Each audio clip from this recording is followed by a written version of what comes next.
저희 엄마의 이야기이자 제 이야기이기도 합니다. 세상이 정말 좁고 한번 인연을 맺은 사람은 언제 어떻게 다시 만날지 모른다고 하잖아요? 저처럼 지방 중소도시에 사시는 분들이라면 정말 그 말을 웃으며 넘길 일이 아닙니다. 이번 일을 계기로 저도 항상 주변 사람들에게 원한 사는 일 없이 원만하게 지내려 노력합니다. 언제 어떤 관계로 다시 만나게 될지 아무도 알 수 없으니까요. 아무튼 사건의 발단은 작년 초 저희 엄마가 평생 다니던 직장을 그만두고 나서 시작되었어요. 대기업의 지역사무소에서 20년 넘게 일을 하셨던 엄마가 이제는 연세도 있고 그 당시 건강에 문제도 있었기 때문에 몇 년 빠른 은퇴를 결정하셨어요.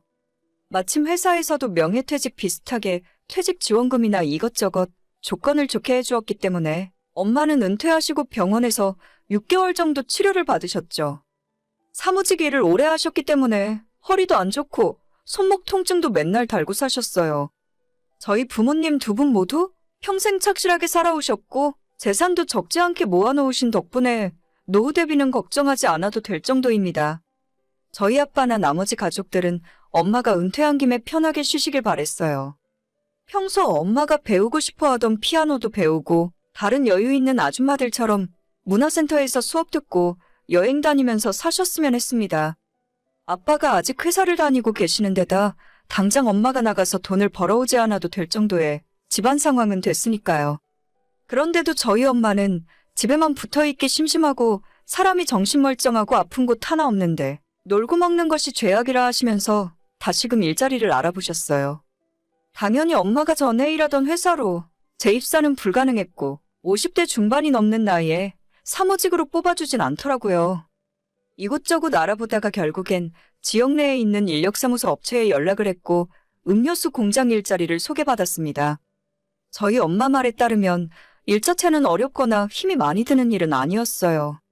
누구나 하루 교육받으면 할 수 있는 일이었고 힘을 쓰거나 무거운 물건을 드는 일도 없었답니다. 조건도 나쁘지 않아서 일당제로 계산되어 다음날 바로 입금해 주었고 본인이 일을 하고 싶은 날에만 출근해서 일하는 것도 가능하더라고요. 일주일에 3일 정도만 출근을 하면서 나머지 시간엔 운동도 하고 엄마의 취미생활을 하실 수도 있겠다 싶었어요. 그렇게 시작한 엄마의 일은 처음 한 달 정도는 아무 문제 없었습니다. 엄마도 평생 하던 사무직이 아니라 직접 몸을 움직이는 현장 업무가 신선하고 재미있다 하셨어요. 회사 퇴직하고 반년 동안 병원 다니시면서 엄마가 조금 예전보다 우울해하고 기운도 없어 보였는데 다시 일을 시작하시니 예전처럼 잘 웃고 생기 있는 엄마로 돌아오셨었죠. 그런데 한 달이 지나고 나서 자꾸만 요즘 일하는 게 너무 힘들다는 말씀을 하시더라고요. 엄마 힘들면 그냥 집에서 쉬어도 된다니까. 엄마가 꼭 돈 벌어 올 필요도 없잖아. 하지만 이렇게 그만두기엔 오기가 생긴다면서 일단 할 수 있을 때까지는 해보겠다고 하셨어요. 그렇게 2달을 더 버티시더니 어느 날 회사에서 일하고 있는 제게 오늘 회사 사람이랑 싸우고 그만뒀다고 엄마가 전화를 하셨어요. 일도 편하고 다른 사람들은 다들 괜찮은데 한 사람 때문에 더는 못 다니겠다고 하셨어요. 엄마의 이야기를 자세히 들어보니 그 회사를 오래 다닌 정직원 중에 엄마랑 나이가 똑같은 아줌마가 하나 있었고 그 사람이 대략 20명 정도의 일용직들을 관리하는 작업반장 같은 개념이었나 봐요.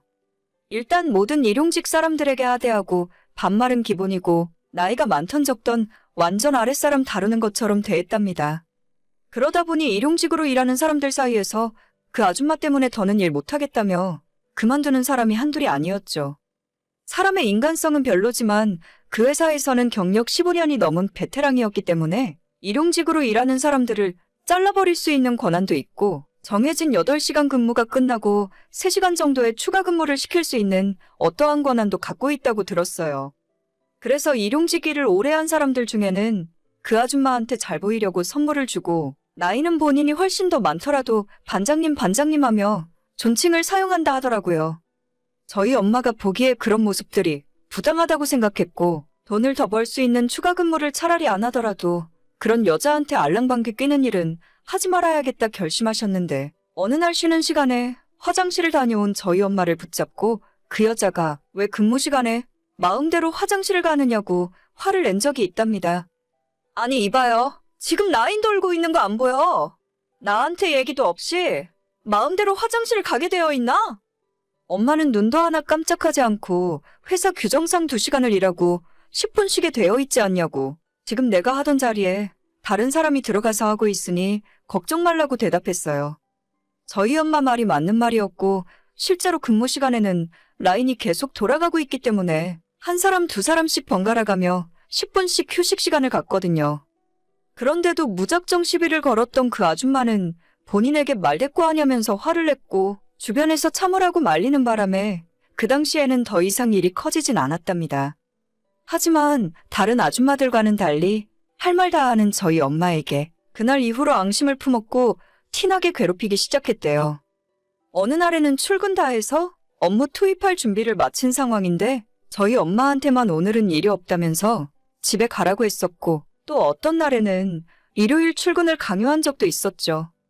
엄마는 원래 일주일에 평일 3일에서 4일 정도만 일을 하셨고 주말 특근은 돈을 더 준다고 해도 나가지 않으셨는데 갑자기 회사가 바쁘니까 일요일에 나오라고 하더니 거절하는 저희 엄마에게 이래서 일용직은 쓰면 안 된다느니 일할 마음이 없으면 집에서 밥이나 하라는 등 사람들 앞에서 모욕까지 주었다고 해요. 다들 말 못하는 어떤 사정이 있으니까 그런 아줌마한테 아부도 하고 선물도 갖다 바치면서 일을 계속 시켜달라 부탁을 하셨겠지만 저희 엄마는 애초에 그런 상황은 아니었거든요. 언제 한번 기회가 오길 벼르고 있다가 올해 초 주말 특근 근무자를 조사하던 그 아줌마가 저희 엄마에게 대놓고 빈정대기 시작했습니다. 김 씨는 주말에 출근 안 하지? 먹고 살만한가 봐. 다른 사람들 열심히 일하는데 괜히 분위기 흐리지 말고 먹고 살만하면 집에서 밥이나 해? 만약 그 아줌마 말대로 다른 일용직 분들은 전부 주 5일 이상 열심히 하는데 저희 엄마만 3일 4일 일하면서 설렁설렁 다니는 거라면 분위기 흐린다는 말이 이해라도 갔을 거예요. 하지만 대부분 연세 60대, 어떤 분은 70대 초반분도 나와서 일하세요.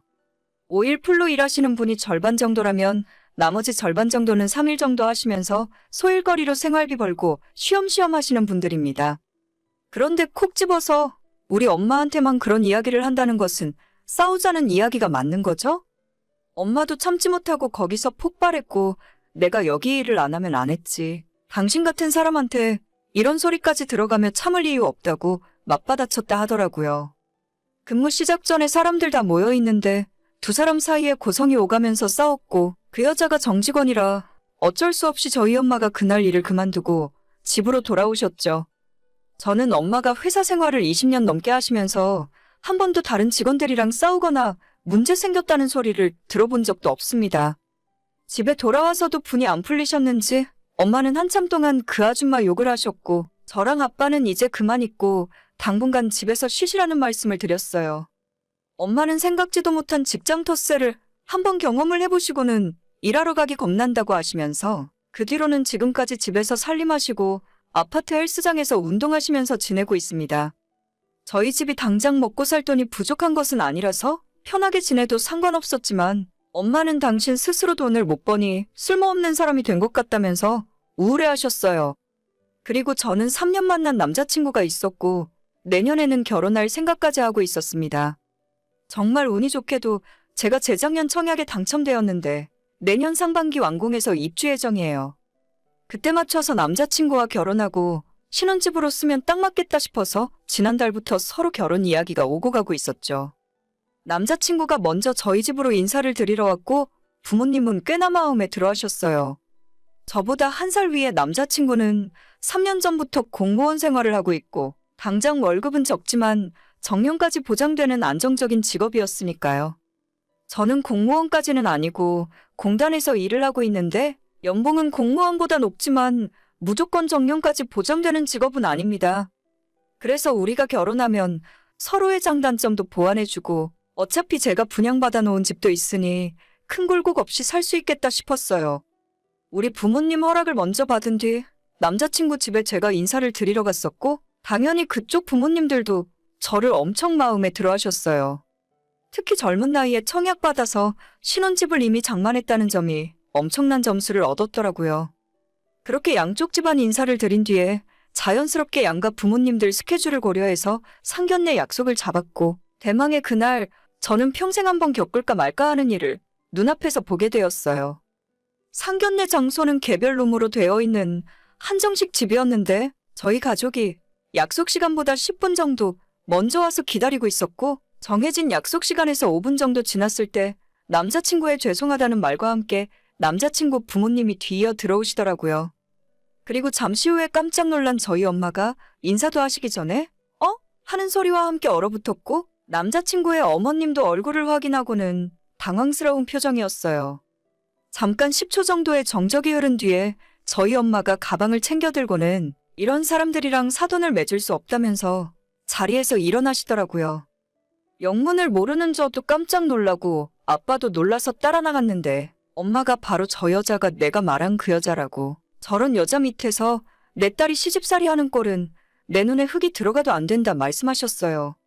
남자친구가 맨발로 뛰쳐나와서 저희 엄마에게 왜 그러시냐고 일단 들어가서 이야기를 하면서 오해를 풀자고 했지만 엄마는 정말 단호하게 거절하셨습니다. 종민 씨 내가 미안한데 당신 엄마랑 내가 악연이 좀 있는 사이예요. 나는 당신 엄마 같은 사람을 사돈으로 맺을 수 없고 내 딸의 시어머니로 인정할 수 없으니 이 결혼은 지금부터 없던 걸로 하고 다른 사람을 찾아보세요. 대충 상황 파악이 된 아빠와 저는 아무 말 없이 엄마를 따라서 식당을 나섰고 영문을 모르는 남자친구 혼자서 이리 뛰고 저리 뛰며 사태를 수습해보려고 노력하더라고요. 저희 가족이 식당 주차장에 있는 아빠 차에 올라탔을 때 그 집 아줌마가 뛰어나와서 차 앞을 막아서고 일단 식당 예약은 해놨으니 밥 먹으면서 이야기를 해보자고 하셨죠. 아니, 일단 이러지 마시고 진정 좀 해보세요. 우리 두 사람 문제는 나중에 둘이 해결하고 당장 애들은 결혼을 시켜야 할 것 아닙니까? 얘 수영아, 너도 뭐라고 말 좀 해봐라. 제가 여기서 무슨 말을 할 수 있겠어요? 엄마를 설득해서 그래도 결혼은 계속하게 해달라고 할 것도 아니고 남자친구의 엄마가 저희 엄마를 괴롭혔던 아줌마라는 것을 알게 된 이상 저도 시어머니로 모시며 살 생각이 전혀 들지 않았습니다. 엄마는 차가운 얼굴로 집으로 가자고 했고 그 집안 식구들을 식당에 넣어둔 채 집으로 돌아와 버렸죠. 나중에 전해 들었는지 전후 사정을 알게 된 남자친구가 전화해서는 부모님의 문제는 우리 일이랑 아무 상관없으니 결혼은 원래 예정대로 진행하자더라고요. 그게 말이나 되는 소리야? 나는 우리 엄마 쓰러지는 꼴은 보고 싶지 않아. 실제로 저희 엄마는 큰 충격을 받았는지 집에 오자마자 들어놓으셨어요. 저한테 너무 미안하다고 자기 때문에 제 시집 가는 길을 막았다고 사과하셨지만 저는 오히려 엄마 덕분에 이상한 시댁을 걸을 수 있어서 다행이라고 말씀드렸죠. 아무리 저랑 남자친구가 둘이 사랑하는 사이라지만 그런 사람을 제 시어머니로 여기고 살 수는 없었습니다. 저희 집안에서는 처음부터 생각이 확고했고 저도 비록 3년을 만난 남자친구지만 미련 없이 바로 포기할 수 있었어요. 하지만 상대방 쪽에서는 완전 난리가 난 것 같더라고요. 남자친구가 저랑 결혼 못하면 전부 자기 엄마 때문이라며 집안에서 난리를 쳤고 오죽했으면 그 집 아줌마가 저한테 직접 전화를 하시더니 우리 엄마를 만나서 직접 죄송하다 사과를 하고 싶다면서 연락처를 알려달라고 할 정도였죠. 저는 그러실 필요 없다고 저희 부모님도 그렇고 제 생각도 그쪽 집안이랑 사돈 맺을 생각 전혀 없으니까 괜한 고생할 필요 없다고 말씀드렸습니다. 거짓말 같던 상견례가 그렇게 끝나고 난 뒤 지금은 한 달 가까이 시간이 흘렀고 저와 남자친구는 공식적으로 헤어진 사이지만 아직도 종종 연락이 오곤 해요. 자기가 어떻게 해야 다시 만나줄 수 있겠냐고 하는데 빨리 미련을 버렸으면 좋겠어요. 제가 아무리 남자를 좋아하고 결혼하고 싶다고 해도 엄마 마음의 대못을 박는 일을 하진 않을 거라서요. 어떻게 보면 엄마 덕분에 최악의 시어머니를 피할 수 있었다고 생각해요. 결혼이야 뭐 시간이 좀 더 지나면 다시 괜찮은 사람을 만날 수 있겠죠. 제가 파혼한 뒤로 엄마가 저한테 너무 미안해하셨지만 저는 항상 감사하다고 말씀드렸어요. 엄마 때문에 결혼 못한 게 아니라 엄마 덕분에 제 인생 구했다고 지금도 생각하고 있어요. 어차피 결혼도 엎어진 마당에 앞으로는 부모님과 같이 사는 시간 동안 조금 더 효도하면서 살 겁니다. 엄마도 이제는 더 이상 우울해하거나 슬퍼하시지 않았으면 좋겠어요. 저는 이런 일이 10번 더 생기더라도 저희 엄마 편을 들 거니까요. 오늘의 제 이야기는 여기까지입니다. 끝까지 들어주셔서 정말 감사드려요. 다들 행복하시고 좋은 하루 보내시길 바랍니다.